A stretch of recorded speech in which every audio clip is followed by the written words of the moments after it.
buenos días, amados hermanos. Qué alegría que podamos estar un día más juntos por este medio, abriendo la palabra de Dios para aprender de ella cada día, cada día. Estamos haciendo nuestro devocional en el Evangelio según San Marcos. El día de hoy estamos ya en el capítulo 9, desde el versículo 1 hasta el versículo 13. Y vamos a ver tres cosas rápidamente de este pasaje. En primer lugar, vamos a ver un anuncio maravilloso. Pero después vamos a ver una aparición majestuosa. Y después vamos a ver un anuncio magnífico. ¿Ok? Entonces, vamos al primer punto. Dice allí en el versículo 1. También les dijo, de cierto os digo que hay algunos de los que están aquí que no gustarán de la muerte hasta que hayan visto el reino de Dios venido con poder. El Señor Jesucristo va a hacer aquí un anuncio maravilloso. Claro, les había hablado recién acerca de ese camino de vituperio, ese camino de sufrimiento, de injusticia y de padecimiento, y ese camino donde Él iba a tomarlo e iba a morir allí en esa cruz y después iba a resucitar. Y también los había invitado a ese camino, los había invitado a que lo sigan, a que tomen cada uno su propia cruz y que vivan vidas de abnegación. Les había invitado a eso. Ahora les va a mostrar el otro lado de la moneda. Les va a decir que aunque este camino del discipulado en esta vida pueda implicar dolor, injusticia, sufrimiento, también va a tener una recompensa gloriosa cuando Cristo venga. Y entonces aquí hace este anuncio y dice que algunos no van a ver muerte hasta que el reino de Dios venga con poder. ¿Sabe una cosa, mi amado hermano? Ese anuncio nos alcanzó a usted y a mí. Nosotros también hemos sido beneficiados por el reino de Dios viniendo con poder. El día que usted vino a los pies de Cristo, que se encontró con Cristo y entendió el mensaje del Evangelio y lo recibió en su corazón, ese día usted fue sellado con el Espíritu Santo de la promesa. Y allí, eso lo dice Efesios 1:13, ¿verdad?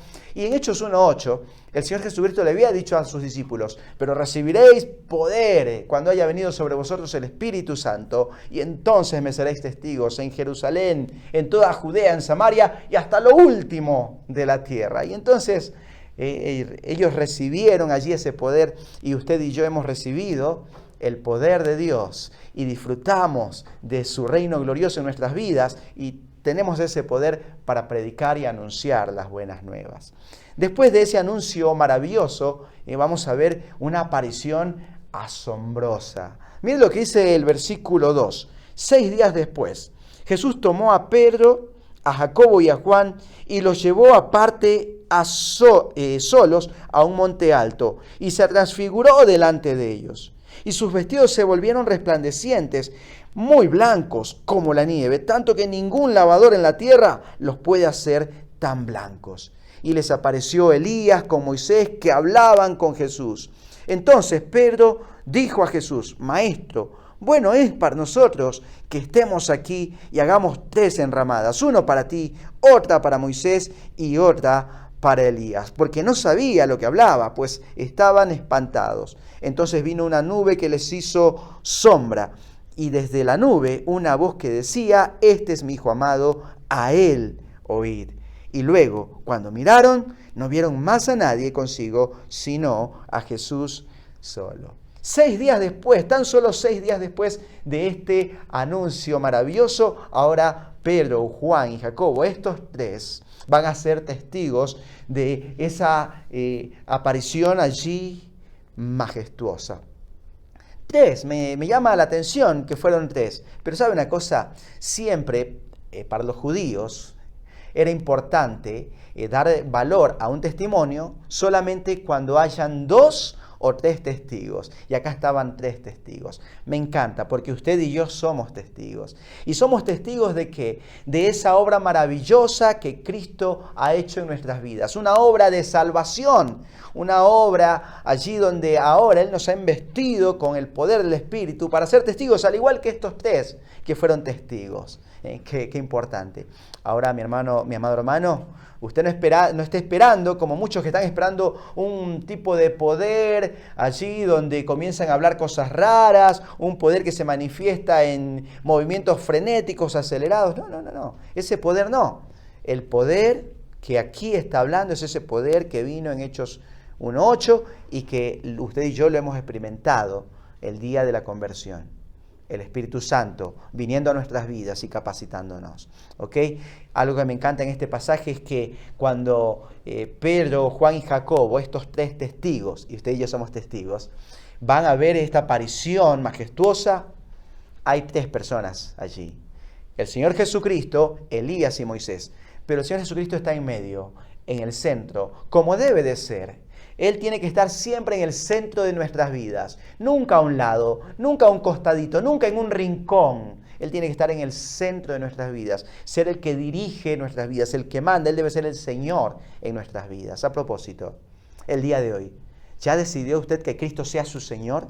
¿Ya decidió que Cristo esté en el centro de su vida? ¿Que Él sea la razón por la cual usted va a decidir cualquier cosa que tenga que decidir el día de hoy?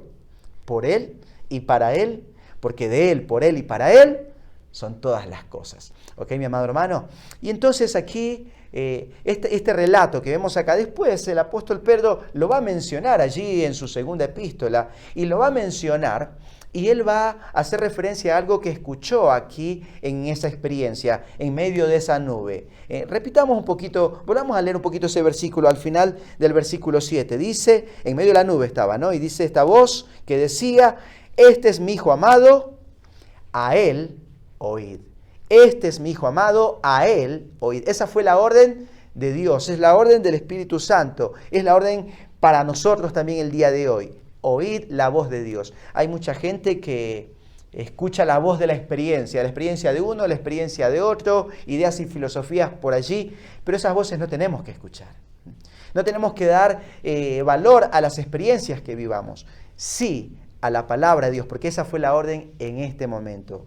Y a lo largo de la palabra de Dios sigue siendo esa orden para nuestras vidas. Vamos un poquito allí a segunda de Pedro, capítulo 1, para ver cómo es que el apóstol Pedro nos narra después más adelante esta experiencia que él tuvo. Segunda de Pedro. Allí un poco más adelante vamos a encontrar esta experiencia maravillosa. Segunda de Pedro, capítulo 1, verso 9, dice allí el apóstol 17, verso 17. Pues cuando él recibió de Dios Padre honra y gloria, le fue enviada desde la magnífica gloria una voz que decía: este es mi Hijo amado en el cual tengo complacencia. Y nosotros oímos esta voz enviada del cielo cuando estábamos con él en el Monte Santo.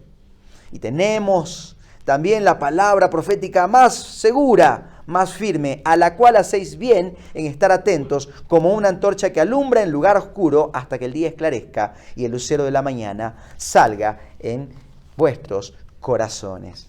¿Ok? Aquí está él narrando, el apóstol Pedro, esta experiencia que vivieron aquí en este relato de Marcos. Ahora, él va a decir, sí, nosotros vimos allí, oímos esa voz, pero tenemos ¿qué cosa?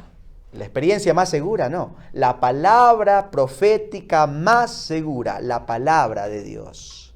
A Él oíd, a Él oíd. Entonces, mi amado hermano, siempre que alguien le venga a contar alguna experiencia, usted tiene que sopesarla a la luz de la palabra de Dios. Porque si esa experiencia no está alineada con la palabra de Dios, no tiene ningún valor. Por más extraordinaria, maravillosa que parezca, lo que tiene valor es la palabra de Dios, lo que la palabra de Dios nos enseña. ¿Okay? Entonces vimos allí en primer lugar ese anuncio maravilloso, esa aparición majestuosa, pero también vamos a ver allí una aclaración magnífica. Mire lo que dice el versículo 9. Y descendiendo ellos del monte les mandó que a nadie dijesen lo que habían visto, sino cuando el Hijo del Hombre hubiese resucitado de los muertos. Y guardaron la palabra entre sí, discutiendo qué sería aquello de resucitar de los muertos. Y le preguntaron diciendo, ¿por qué dicen los escribas que es necesario que Elías venga primero? Respondiendo él, les dijo, Elías a la verdad vendrá primero y restaurará todas las cosas. ¿Y cómo está escrito del Hijo del Hombre que padezca mucho y sea tenido en nada? Pero os digo que Elías ya vino y le hicieron todo lo que quisieron, como está escrito de él. Claro, ahora los discípulos tenían dos interrogantes enormes. La una era, esto que el Señor Jesucristo dice, bueno, que no le contemos a nadie hasta que Él resucite de entre los muertos. ¿Qué es eso? ¿Qué es eso de resucitar de entre los muertos? No entiendo cómo es que Él va a resucitar, pero si no tenía, ahora viene la otra incógnita, ¿no? Y Elías no tenía que venir primero. ¿No es eso lo que dice la Escritura? Malaquías lo había profetizado, que Elías tenía que venir primero, antes que venga el día grande y temible de Jehová. Y entonces tenían estas dos interrogantes. Entonces le preguntan al Señor Jesucristo, pero a ver, ¿no tenía que venir? Dice la Escritura, La Escritura dice que tenía que venir Elías primero. Claro, eso dice la Escritura, es verdad. Eso, y ya vino, hicieron con él con lo que quisieron, refiriéndose allí a Juan el Bautista, que había venido a anunciar el camino de Jehová. Había venido allí hablando, siendo esa voz en el desierto.